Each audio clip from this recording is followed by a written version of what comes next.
சிவபுராணம் பாகம் 1. முதலில் தோன்றியது யார்? பிரளயம்.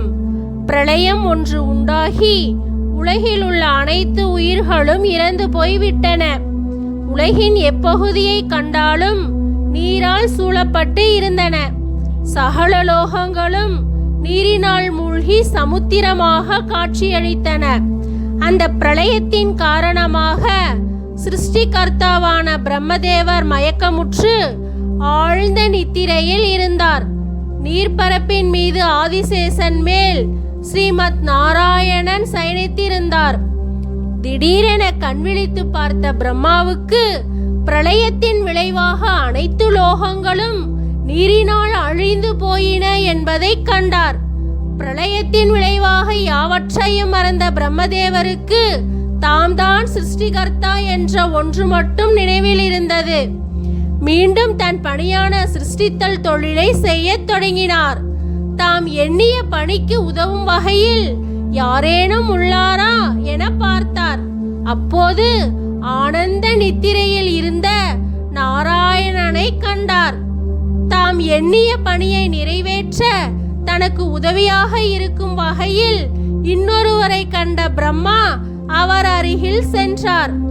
நித்திரையில் இருந்த நாராயணனை எழுப்பி, சர்வ உலகங்களும் அழிந்துள்ள இந்த தருவாயில் நித்திரையில் ஆழ்ந்து இருக்கும் நீ யார் என வினவினார்.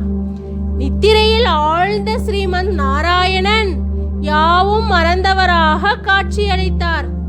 பின்பு சிறிது காலத்திற்கு பின் யாம் யாரென்றும் தம்முடன் உரையாடுபவர் யாரென்றும் அறிந்த ஸ்ரீமத் நாராயணன் என்ன குழந்தாய் வேண்டும் என வினவினார். இதை கேட்ட பிரம்மதேவர், யாரை குழந்தை என்று அழைக்கிறாய் என சினமுடன் கேட்டார். நான் யாரென்று நீர் அறிவீரோ?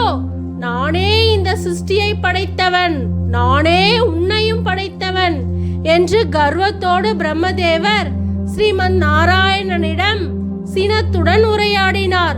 ஸ்ரீமத் நாராயணன் இவரின் பதிலுரையை கேட்டு சினம் கொள்ளாமல் கனிவான குரலில், நீரே எம்மிடமிருந்து தோன்றியவன் என்று பதிலுரையை அளித்தார். இதை கேட்ட பிரம்மதேவர், நானே உன்னை படைத்தவன் என்று கர்வத்தோடு உரையாடினார். ஸ்ரீமத் நாராயணன் சிரித்த இன்முகத்தோடு, நீரே என் நாபிக் கமலத்தில் இருந்து தோன்றிய தாமரை மலரில் உதயமானவர் என்றும் இதுவே உன் பிறப்பின் ரகசியம் என்றும் கூறினார். இதை சற்றும் ஏற்றுக்கொள்ளாத பிரம்மதேவர் எதிர்வாதம் புரிந்தார். இருவருக்கும் இடையில் இருந்த உரையாடல் கடும் வாக்குவாதமாக மாறியது. அவ்வேளையில் அக்னி சொரூப ஜோதி உருவத்தில் அண்டத்தின் பரம்பொருளான சிவபெருமான் லிங்க வடிவில் தோன்றினார். இதை கண்ட இருவரும் தம்மை விட சக்தி வாய்ந்த இன்னொருவர் இருக்கக்கூடும் என அறிந்தனர். அவ்விருவரும் தங்கள் வாதத்திற்கான மூல காரணத்தை கூறி, நீரே இதற்கு தீர்வு வழங்க வேண்டும் என்று வேண்டினர். அப்போது லிங்க ரூபத்தில் இருந்து ஒரு அசிரீரி உருவாகியது. அதாவது, இருவரில் யார் எனது அடியை அல்லது முடியை முதலில் காண்கிறீர்களோ அவரே முதலில் தோன்றியவர் என்று அந்த அசிரீரி உரைத்தது.